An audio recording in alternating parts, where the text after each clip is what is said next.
আসসালামু আলাইকুম।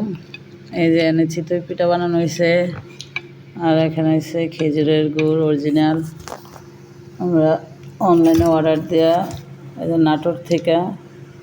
নাটোরের অর্গানিক ফুড কর্নার থেকে অর্ডার করছিলাম খেজুরের জোলা গুড় আর হচ্ছে বাটালি গুড়। আমার ছেলে পছন্দ করে, এই জন্য আমার ছেলেরে চিতই পিঠা বানিয়ে খেজুরের রস দিয়ে দিছি।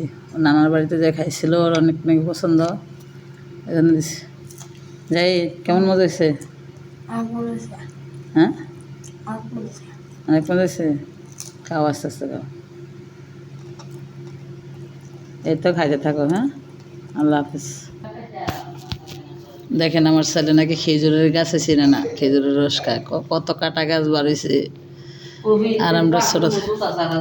আর আমরা নানার খেজুরের গাছ ছিল, সকাল হইলে খেজুরের গাছের দিকে মুখ দিয়ে বসে থাকতাম, রস পড়ার জন্য মুখের ভিতরে কাঁচা কাঁচা রস খাইতাম।